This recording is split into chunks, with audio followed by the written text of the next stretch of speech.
Alam nyo ba, na recently lang ay na-receive na ni Sir Gavin ang 1 million gold play button niya sa YouTube? 1 million!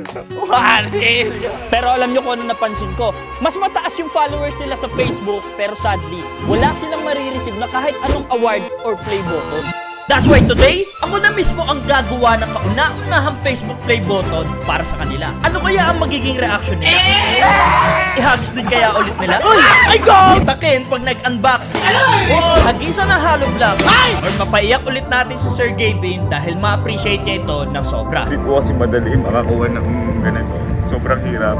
Pedro, kapito.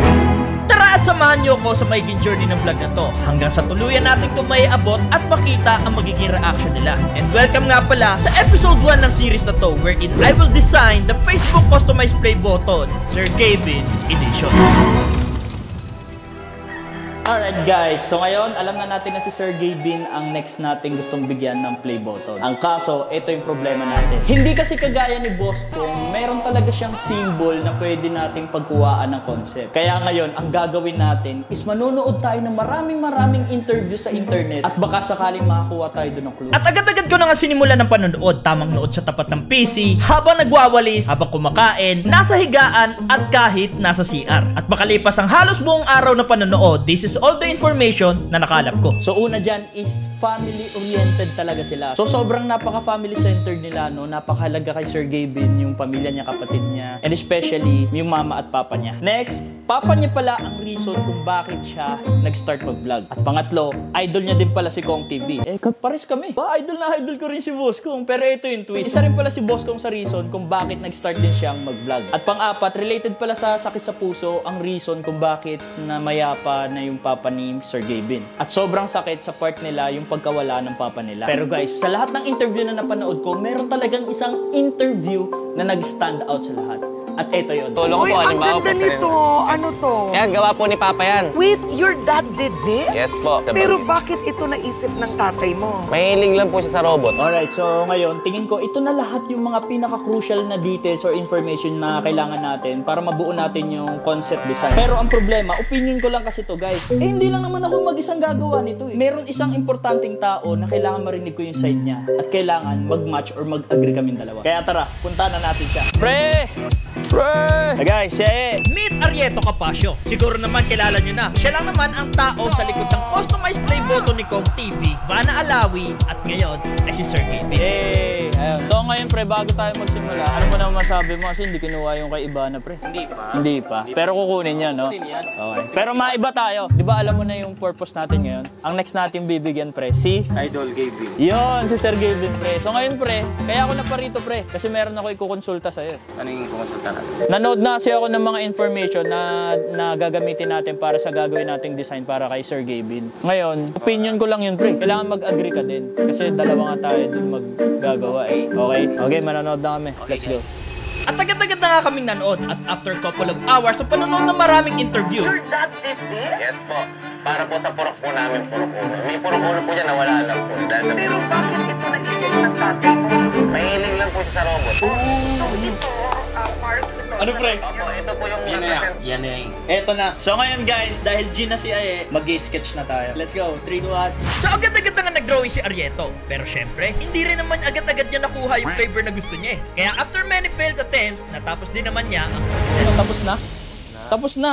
Uy, bagay solid yun ah. Pero bago natin i-reveal yan, confident kaya na yan. 100% confident na ako sa layout ko. Nakuha ko lahat ng katangian ng Kapinpin Brothers. Okay, so ngayon, i-reveal na natin sa kanila. Pakita na natin. Okay, game. 3, 2, 1. You see the drippy, I'm fitted up. Hop in my car and the giddy up.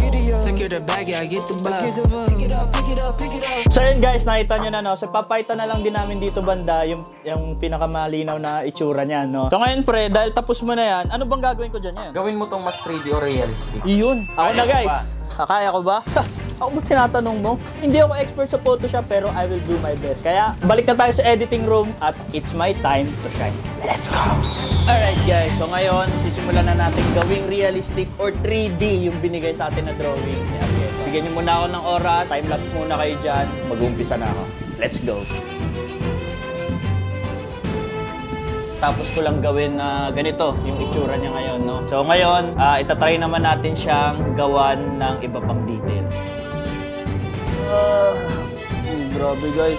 Talagang ini-straight ko na to para mabilis ko na to ma-upload, no? Pero ayun, so far ito na yung itsura niya, no? Kung mapapansin nyo, mas marami na siyang detalye. Lalagyan na natin yan ng sombrero, ng hook, ng mga wires, cable, gears, hose, at syempre meron na rin siyang platform at pinapatungan niya. So ngayon, ang next step naman natin is lalagyan na natin to ng magiging kulay.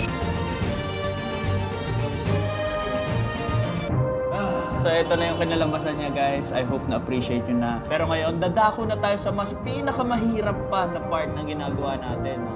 So para mas maging realistic to, ilalagay na natin to ngayon sa background.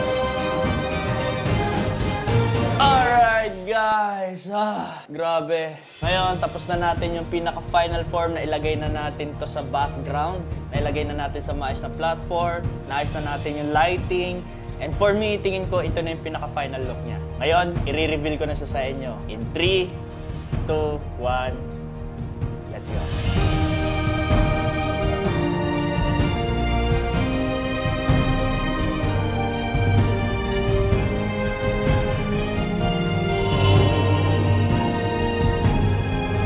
So ayun guys, sana nagustuhan ninyo yung naging design. Pero meron kasi akong problema eh. Opinion ko lang ulit to eh. Siyempre, kailangan makita ulit to ni paring Arieto kung pasado na sa kanya. So tara, punta na natin siya, ipa-check na natin. Let's go! Pre! Oh, pre. Pre, tapos ko nang i-edit sa Photoshop. Eto na, papakita ko sa'yo. Ayan. Oo, solid na so. Ang ganda na. Ganda. Ang ganda na. Pasado na to. Pasado sa akin. Tingin, sa akin pre, parang ano na yan eh. Kukunin na talaga ni Sir Gavin to pre. Parang may kulang eh. Kasi, opinion lang natin yung dalawa. Pero Puro kapag- kailangan natin ng legit na mag-check yan. May kailangan ba? Tara. O, pre, dito na tayo. Ano, kumusta? Ayos ba? Legit na fan. Legit na fan yan. Tambay lang yung mga pre. Tingnan mo naman yung itsura, oh. Oo, hindi lang yan. Oh, anong talent nyo? Oo nga, anong talent nyo? Hindi po kami magta-talent. Nandito po kasi kami ngayong hapon para i-present po sana yung design na ibibigay namin kay Sir Gavin. So bakit robot? Oh, pre, robot to. Explain mo na, pre. Kaalaman po kasi namin na yung tatay ni Sir Gavin ay mahilig po pala sa robot. Bakit may belt? Oh, pre, paliwanag mo bakit nga ba may belt? Yung belt na yan, may mga lagayan yan na diamonds. Na yung mga diamonds na yon, yun yung magre-represent na bilang award nila bawat isa. Bakit King Pedro? Oh, pre, King Pedro, ikaw naman. Bakit nga ba King Pedro? Eh, siyempre, isa sa mga pwede natin i-consider na nag-influence sa kanila na maging isang content creator is yung papa nila. Bakit may diamond? Pre, bakit daw diamond? Diamond.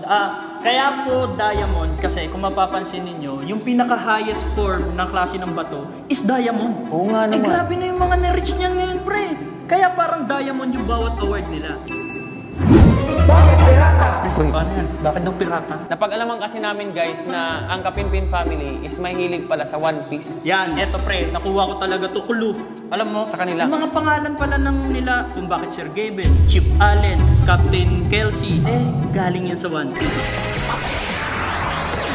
So yun yung dahilan kung bakit pirata, di ba? So ayun, ano po kaya yung score ninyo? So that's it for this video guys. So I hope magustuhan din talaga ni Sir Gavin yung naging design natin. Di ba pre? Di ba? Di ba? Oh, pre, ang tanong, tingin nyo kukunin niya talaga yan? Oh yan. Okay. So ngayon guys, humihingi naman kami ng tulong sa inyo. Kung nagustuhan nyo rin at solid fan din kayo ng Kapinpin family, as early as now, pwede na nating itag sila Sir Gavin para makita na nila to mga pre. Tag nyo na, tag nyo na. Okay. So ngayon guys, kita-kita tayo sa next video kasi gagawin na natin to in real life. Yan. Teka, pre. Bakit pre? In real life, may budget ka na ba?